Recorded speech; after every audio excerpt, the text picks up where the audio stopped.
Hi, my name is Marlowes and Bakery, and this is my scrapbook and presentation of Canadian events and people from 1910 to 2010. For the first decade, I picked the armistice. The armistice happened on November 11th, 1918. The armistice marked the ending of hostilities during the First World War. The armistice was signed at Le Franc-Port. The armistice agreement ended World War I, ending the fighting on land and sea with Germany and its enemies. Germany signed the agreement at 11 a.m. November 11th, 1918. The Allies celebrated this as a victory, although it wasn't a full indication that Germany had surrendered. The armistice terms were mostly written by Allied Supreme Commander Marshal Ferdinand Foch, ending hostilities, surrender of aircrafts, warships, and withdrawal of German forces. On the second Monday of September 1921, an armistice bill was passed, announcing that the date would have ceremonies, although the public rarely paid attention to the date. After much push, in 1931 the federal government renamed it Remembrance Day and aimed to have it recognized further. The importance of the armistice marks a significant moment of Canadian history, the ending of the war. Remembrance Day is a day that recognizes the war efforts and those Canadians who passed during the war itself. For the next decade, I'll be talking about the discovery of insulin in 1921. Insulin is a hormone made by the pancreas that regulates blood sugar levels, allowing the body to use sugar or glucose from carbohydrates in food for energy or to store sugar for future use. Without insulin, diabetics suffer numerous long-term complications. In its most marked form, which often struck children, diabetes was often an early death sentence. Patients expelled excess sugar via their urine, lost weight and strength, eventually fell into a coma and died. Children would almost always die within a year of the diagnosis. In the summer of 1921, researchers at the University of Toronto discovered they could use beef pancreases to get insulin and literally inject it into patients.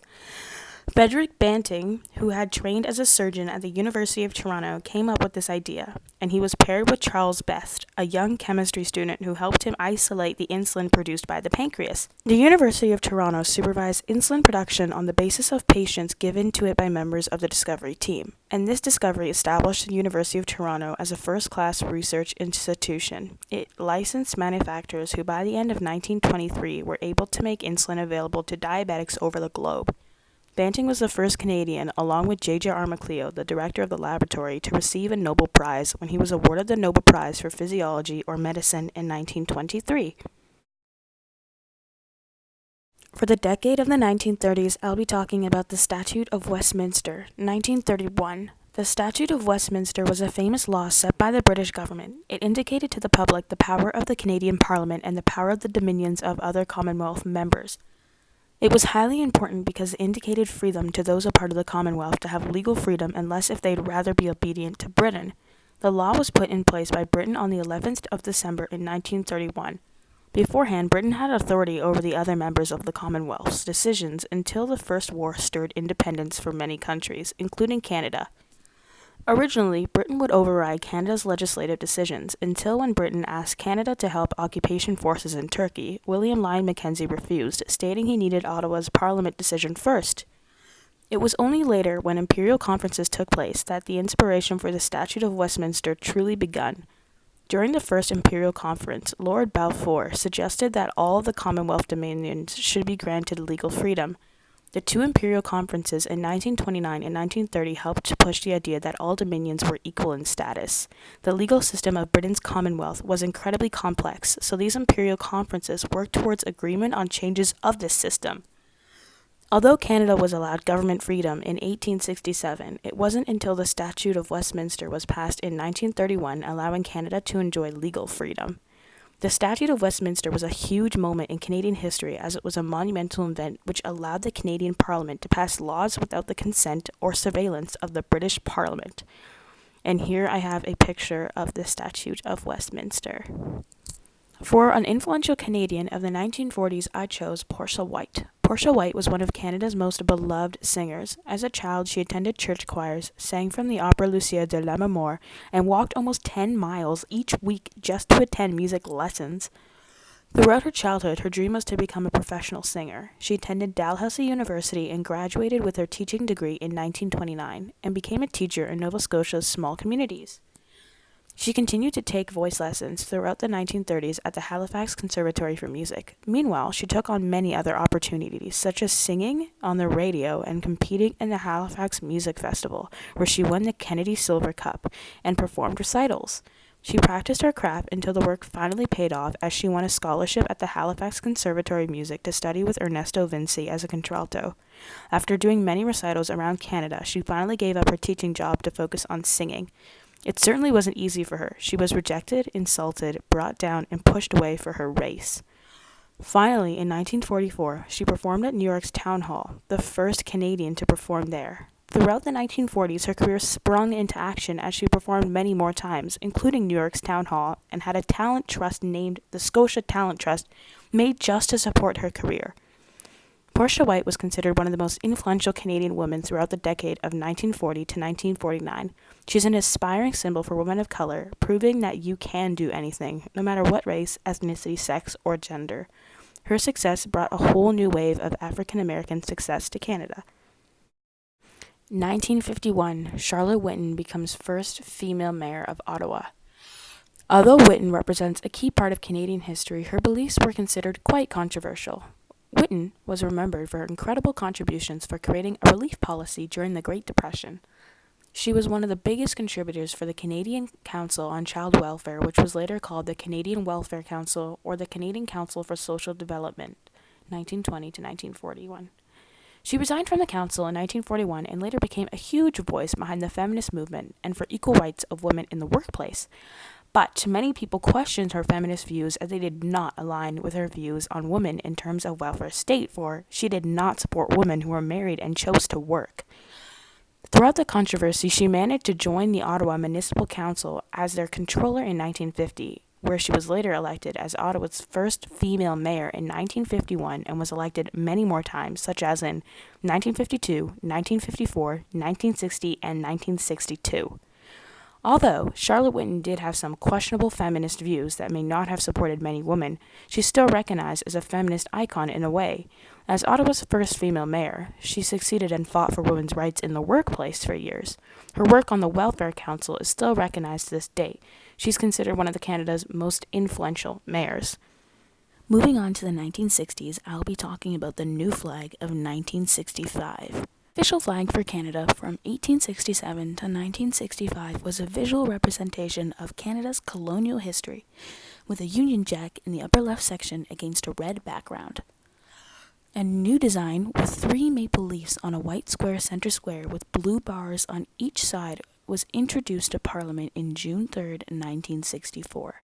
This proposal generated tremendous controversy, not whether there should be a new flag, but about the design of the new flag. The debate revolved around what symbol unites the country. Conservatives demanded that the flag honor the founding races with the Union Jack in the canton of honor. The Prime Minister of Canada, Lester Pearson, insisted on a design stripped of colonial association. The Liberals and members of the NDP wanted something with maple leaves. Quote, "I believe that today a flag designed around the maple leaf will symbolize and be a true reflection of the new Canada." Quote, "When Pearson first made this declaration, he was greeted with boos. Canadians were invited to submit drawings for a new flag, and more than 1,500 designs were forwarded for consideration, with Pearson eventually settling on a design by the historian George Stanley that featured one maple leaf flanked by red bars. The new national flag was officially unfurled 15th of February 1965. The leader of the Conservatives charged that, quote, "You have done more to divide the country than any other prime minister," end quote. But the new flag was well received by the public, especially by Canadians born after the Second World War. For the 1970s, I decided to pick a person who had an incredible importance throughout that period, such as Pierre Trudeau. Pierre Elliott Trudeau, 1919 to 2000, served as Canada's Prime Minister from 1968 to 1979 and again from 1980 to 1984. During his first tenure, he dominated Canadian politics, ushering in a period of Trudeau-mania. He was a bachelor, dated Hollywood stars, and spent time with celebrities such as Barbra Streisand and world leaders like Fidel Castro. Trudeau made difficult decisions that were not accepted by the majority of Canadians at the time, but which he justified by stating that he was pledged to use all of his, quote, strength to bring about a just society to a nation living in a tough world. Quote, to the delight of his passionate supporters, he dismissed critics who were treated by his social agenda. He delivered the sarcastic and often quoted fuddle-duddle. Among his many achievements, he preserved Canadian unity during the rise of sovereignty movement in Quebec.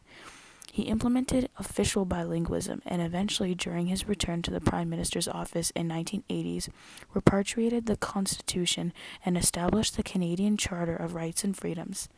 After entering politics as a Liberal member for Mount Royal in Montreal, Trudeau, as Minister of Justice, secured the landmark Criminal Law Amendment Act, which decriminalized homosexual acts between the consenting adults, legalized abortion, lotteries, and gun control.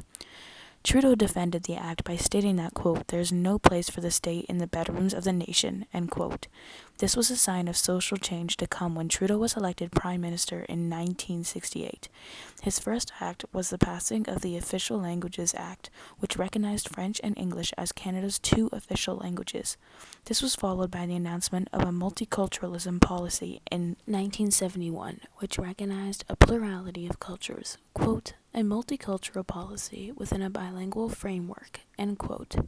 During the Vietnam War, Trudeau opened Canada's doors to an estimated 35,000 draft dodgers, stating that, quote, they are good ordinary students who deserve the empathy of Canadians, quote, irritating American politicians to the south and putting pressure on the USA to withdraw from Vietnam.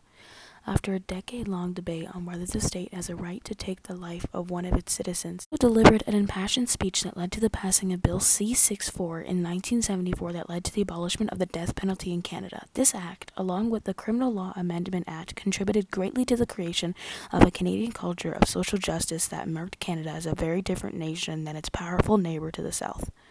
The 1980 Quebec referendum. During the 1976 election campaign, the Parti Québécois, or PQ, led by Premier René Lévesque, made a promise to the citizens of Quebec to seek a new political arrangement or sovereignty association with the rest of Canada.